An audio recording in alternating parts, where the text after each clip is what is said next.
muito abençoado em nome de Jesus, amém? Muito bom rever os irmãos. Está aqui minha família, minha esposa, quem não conhece, Karina, e minhas 3 filhas, irmão. Orem por mim, viu? 4 mulheres em casa, é uma bênção. Amém? Nosso tempo é curto e eu não quero me estender aqui. E o texto proposto hoje, o texto de Abacuque, né? Nós vamos reler o texto. E é interessante, esse tema, alegria, é um tema bastante complexo, né? Um tema bastante, um tema muito atual, né? A gente liga a televisão e as pessoas estão sempre falando sobre alegria, felicidade, o importa é ser feliz. Amém? O texto então proposto de Abacuque, capítulo 3, nós vamos reler, né? Tem um irmão na igreja que diz que a repetição ela é didática, né? Que a gente acaba gravando, então nunca é demais a gente repetir a palavra de Deus, né? O texto então de Abacuque, vamos ler aqui na tela, né? Porque a minha versão é diferente. Diz assim: ainda que a figueira não floresça e nem haja fruto na videira, ainda que a colheita da oliveira decepcione e os campos não produzam mantimento, ainda que as ovelhas desapareçam do aprisco e nos currais não haja mais gado, mesmo assim eu me alegro no Senhor e exulto no Deus da minha salvação. Amém? Você pode orar em nome de Jesus? Obrigado, Senhor, por essa oportunidade de estar aqui na Tua casa, na Tua presença. Que o Senhor venha ministrar o nosso coração, Pai. Nome de Jesus. Amém. Como o pastor Johnny disse, né, esse profeta Abacuque, né, é interessante que os demais profetas, geralmente, o texto começa, assim diz o Senhor, né, eles tinham uma palavra para a nação, eles eram ali oráculos de Deus para poder transmitir uma mensagem. Abacuque, ele tem uma característica muito peculiar, porque ele está tendo um diálogo com Deus, está conversando com Deus, e é interessante que ele externa aquilo que está no teu coração. Como o pastor Johnny disse, o povo havia novamente se apostatado, havia corrupção tanto no meio político quanto no meio religioso, né? Parece que esses dois andam de braços dados, né? Havia muita corrupção, havia exploração, havia problemas gravíssimos, né, de ordem social, e ele ao observar esse cenário, ele tem uma ousadia de orar a Deus e falar, e perguntar para Deus: até quando eu vou conviver com esse tipo de situação, né?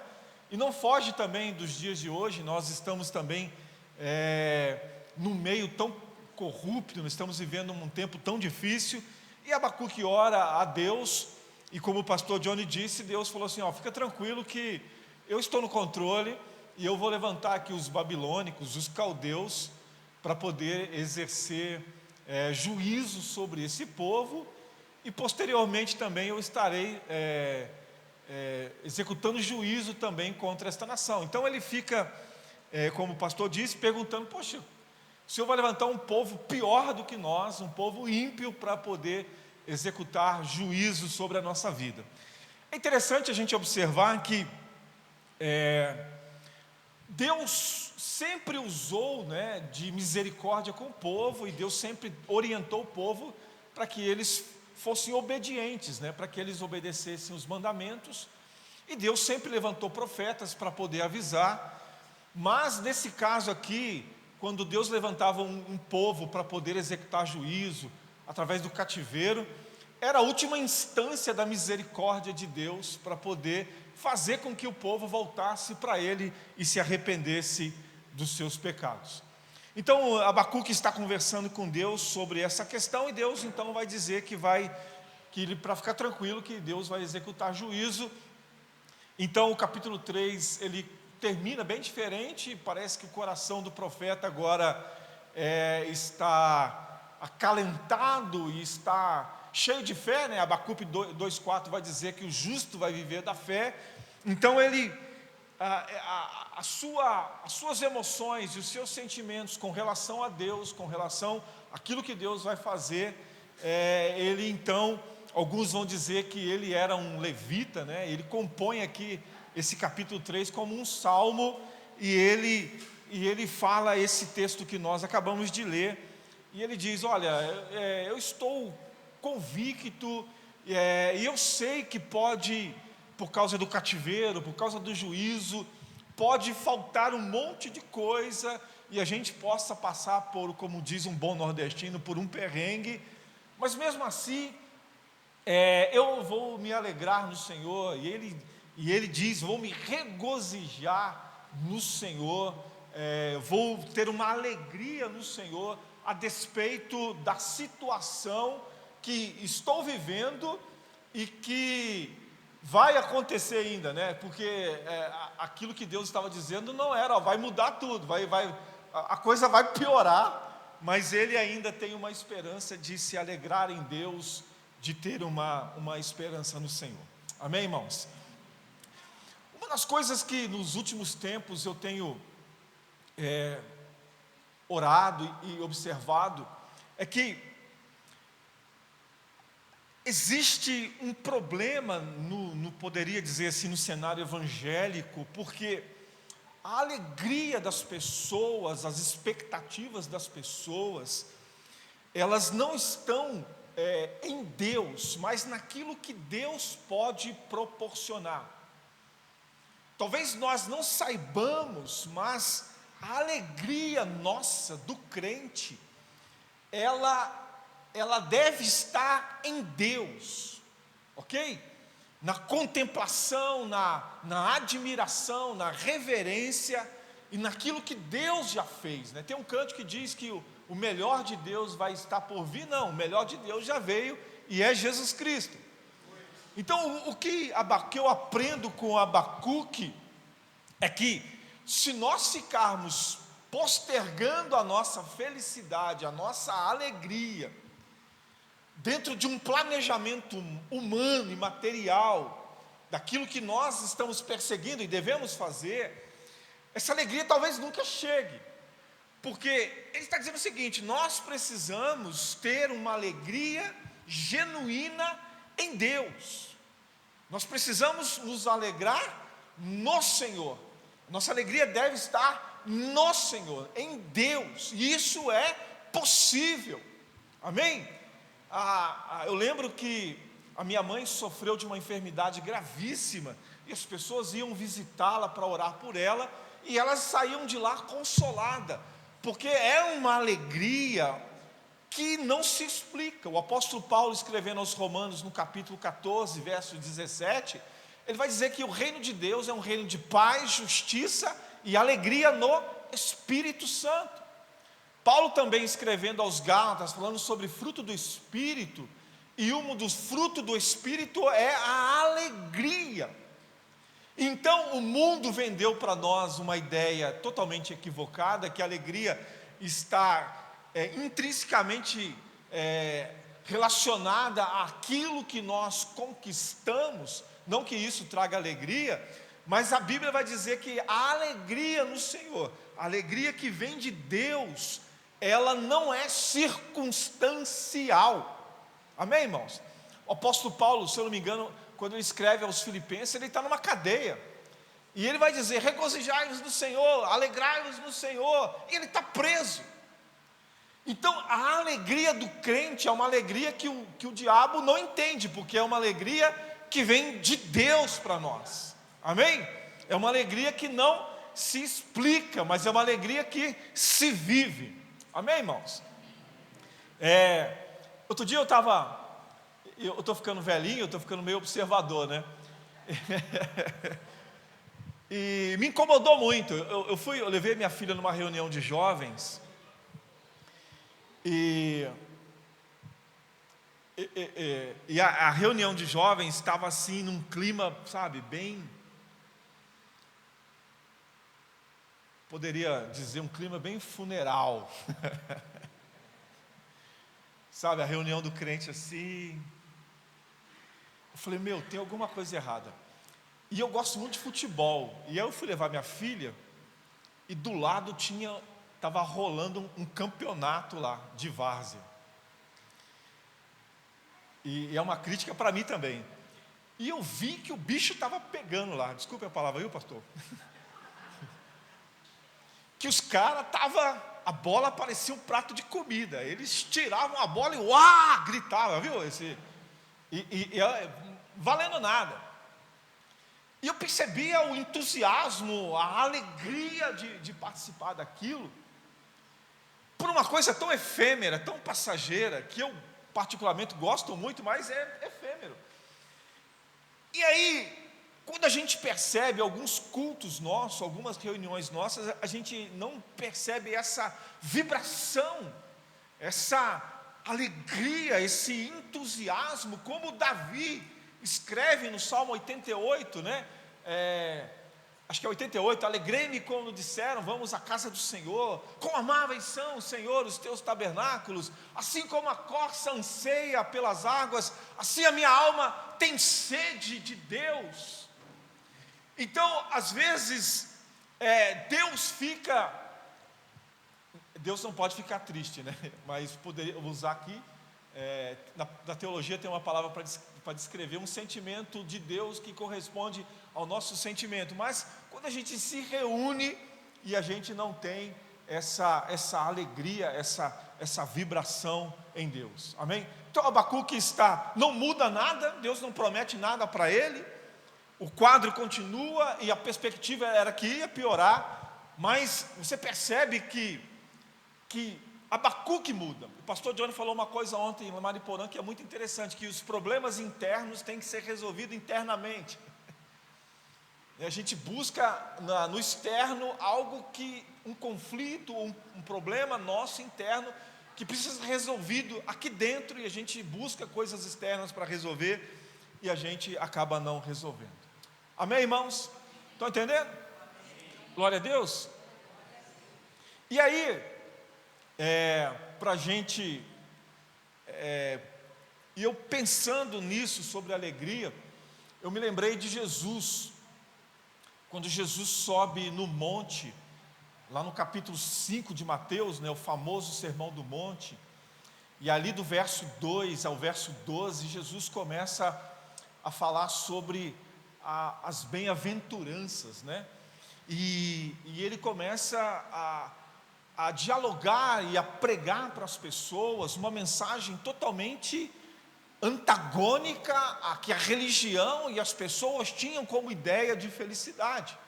Jesus sobe no monte e começa a dizer, olha, bem-aventurados os humildes, bem-aventurados os mansos, bem-aventurados os misericordiosos, bem-aventurados os pobres de espírito, bem-aventurado. Ele começa a colocar ali as bem-aventuranças, e essa palavra bem-aventurança, eu estava vendo lá no grego, né? Os gregos usavam duas palavras para felicidade. Se eu estiver errado, depois o pastor Johnny me corrige aí. Que é makarios, né? E a palavra eudaimonia, que é uma palavra de Aristóteles. Eudaimonia quer dizer uma felicidade que você encontra em si mesmo, por uma realização pessoal, né? Quando você consegue se encontrar nesse mundo, né? Então é uma alegria oriunda de uma conexão com você mesmo, né? De você se achar e você conseguir ter virtudes e você conseguir progredir como pessoa. É uma alegria que está orbitando em você mesmo. Mas o que Jesus usa no grego é a palavra makarios, né? Que é uma felicidade que vem de fora, que é uma felicidade que não está em mim, né? Eu fico procurando, né? Os coaches gostam muito disso, né? Você procurar aqui, talvez você não ache, mas ele vai falar de uma alegria que vem de fora, que os gregos achavam que estavam nos deuses, né? Mas essa alegria é uma alegria divina, referente à graça de Deus sobre nós, amém? Então é uma alegria que emana de Deus, da sua graça sobre a nossa vida. Ok, irmãos? Estão entendendo? Então, o que Jesus usa ali em Mateus é essa palavra Macários, quer dizer que é uma alegria, uma graça que vem de Deus, que ela é duradoura, que ela é espiritual e que ela não se explica de uma forma humana, mas é uma alegria que vem da parte de Deus sobre a nossa vida. Amém? Então, assim, o conceito de alegria no mundo eu ganhei um dinheiro, eu fui promovido. Não que isso traga uma alegria, traga um momento de alegria, mas o mundo sempre vincula, sempre diz que a alegria está aqui nesse plano, nessa vida. Mas quando nós olhamos as Escrituras, nós vamos ver que existe uma alegria mais profunda, contínua, uma felicidade que traz sobre nós uma estabilidade que, independente das tempestades, e ninguém gosta de passar por tempestade, por tribulação, nos dá uma alegria, uma esperança que nasce do nosso coração, de que o Senhor é o meu pastor e nada me faltará, e que todas as coisas, Romanos 8, 28, nós vimos aqui no primeiro dia de campanha, cooperam para o nosso bem. Então é uma certeza absoluta que Deus, em hipótese alguma, vai falhar ou vai nos abandonar, mas Ele estará conosco, Quando a gente lê o Salmo 23, aí vai dizer: ainda que eu ande pelo um vale de sombra e de morte, não temerei, porque o Senhor estará lá comigo, Então você vê na história bíblica o caso de Daniel. Deus não impede que ele vá para a cova dos leões, mas está com ele na cova dos leões. A gente vê o caso lá dos 3, Sadraque, Mesaque e Abednego, que também Deus não os livra da fornalha, mas está com ele na fornalha.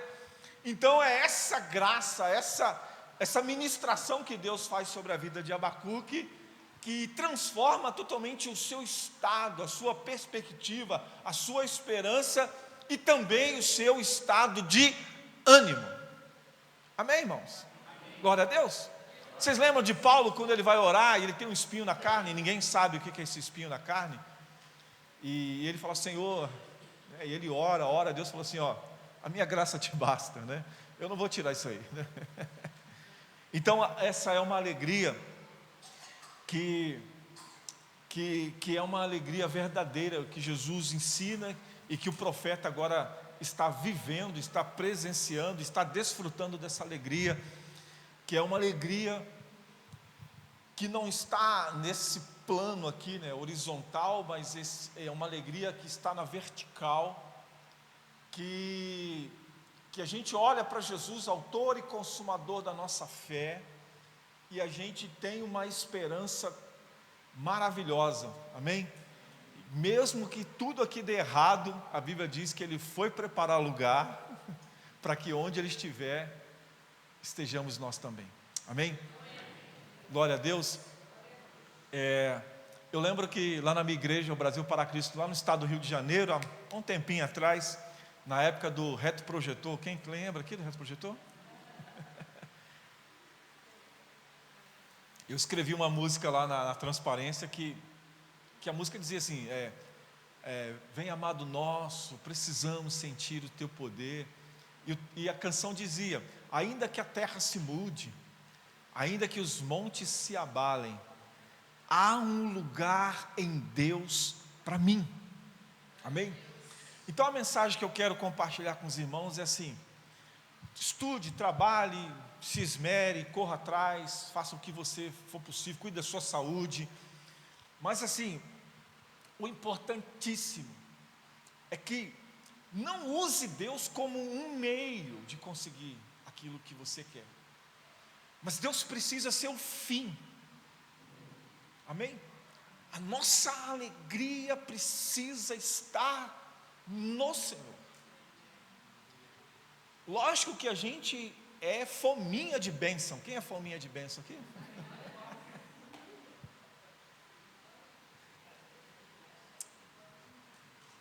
Mas, dentro da soberania de Deus, do kairós de Deus, Ele não está sincronizado com a nossa perspectiva de vida ou com a nossa pressa. Deus tem um tempo, né, de fazer as coisas.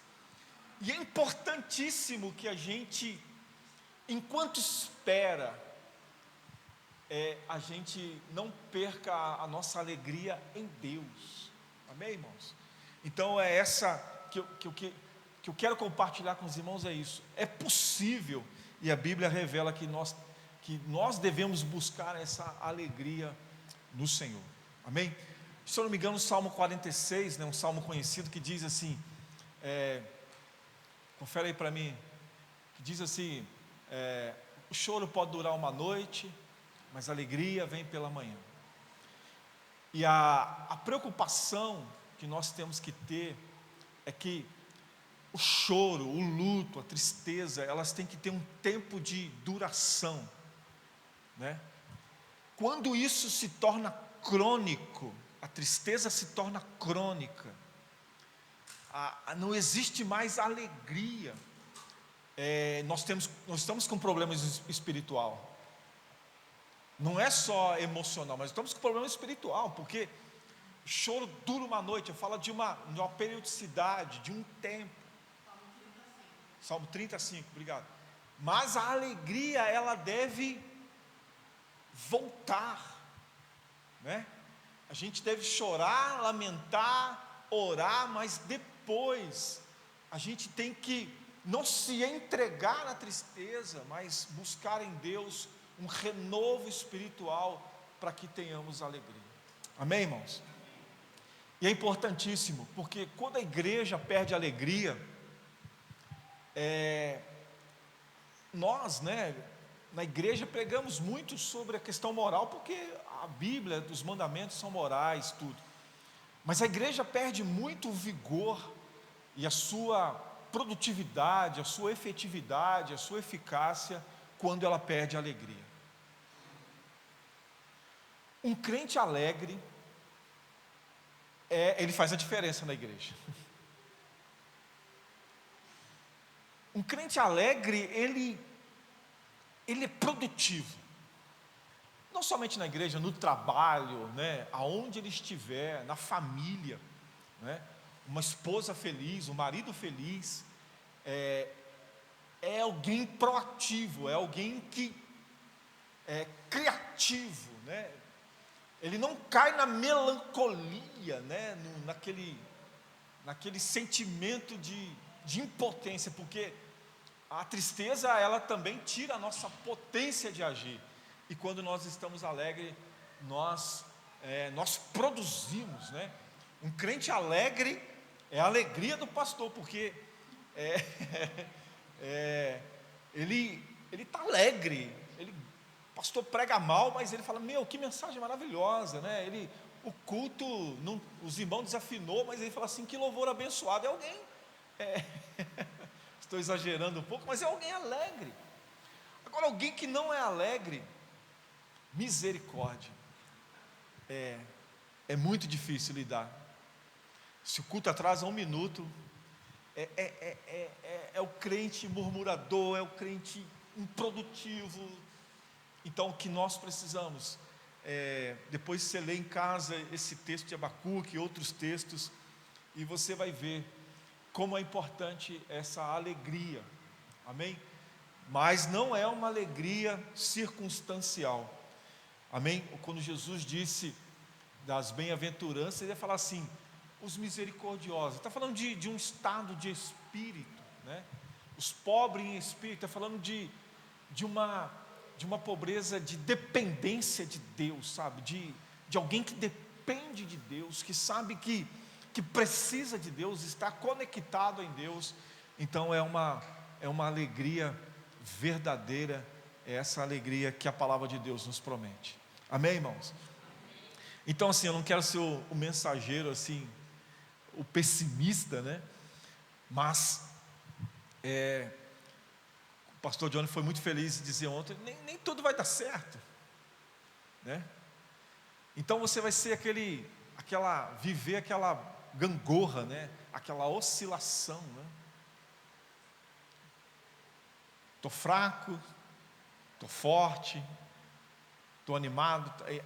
A gente tem que buscar uma estabilidade em Deus. Essa estabilidade, ela vem pela comunhão que nós temos com Ele e pela graça dele sobre a nossa vida. Amém? E olha, para a gente terminar, Mateus lá, que eu falei das bem-aventuranças, Mateus 5, olha que louco, né? Aí está falando das bem-aventuranças, no versículo 11, ele fala de algo assim que a gente racionalmente não entende. Ele fala assim: bem-aventurados sois vós quando vos injuriarem, perseguirem, mentindo, disserem todo mal contra vós por minha causa. Aí ele vai dizer: exultai-vos e alegrai-vos, porque grande é o vosso galardão nos céus, porque assim perseguiram os profetas que foram antes de vós. Então você vê que os parâmetros de alegria, de felicidade que a Bíblia nos apresenta é muito contraditório com aquilo que o mundo apresenta. Então você chega aqui na igreja: pastor, eu quero contar um testemunho, eu estou muito feliz. Por quê? Porque estão me perseguindo, estão falando mal de mim.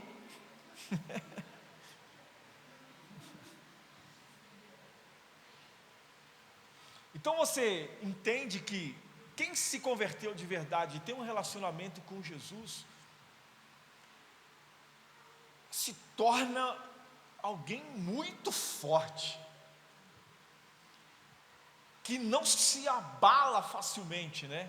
Os que confiam no Senhor são como os montes de Sião, que não se abalam, mas permanecem para sempre. Então quem experimenta essa alegria em Deus, ele vive muito melhor, ele vive uma vida muito abençoada na presença de Deus. Amém? E aí perdoa as psicólogas que estão aqui, né? Vão ficar desempregadas, porque o crente com comunhão, ele é um crente feliz, é um crente abençoado. Amém? E aí, quando você lê a história da igreja, você vai perceber os apóstolos sendo perseguidos, sendo presos,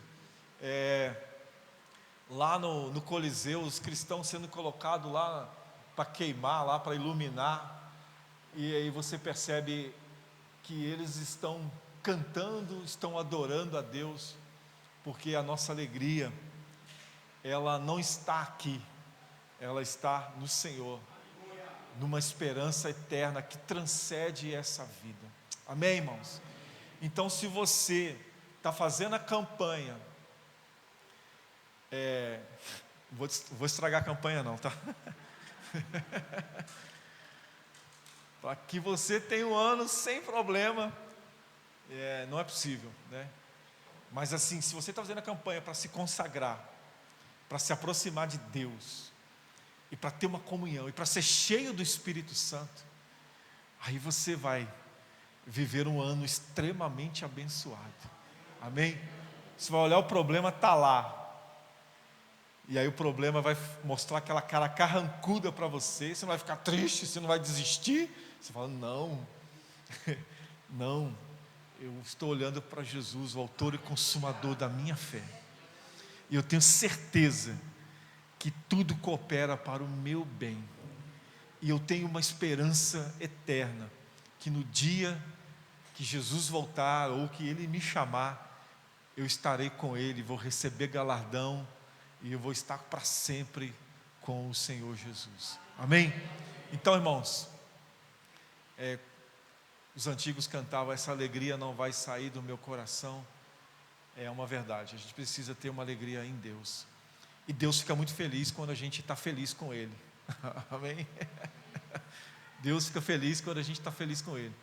Amém? E aí Ele fala assim: vou abençoar esse cara aí, porque ele já está feliz, né? Agora, quando a gente fica lá atrás da bênção para ser feliz, e o ruim, irmãos, que quando você recebe uma bênção, você fica feliz, mas depois você já fica triste, porque a bênção parece que Você precisa de outra. Amém? A gente vai assim, terminei a faculdade, e agora eu estou feliz que terminei a faculdade. Aí você termina a faculdade, tem um vazio, e a gente vai assim.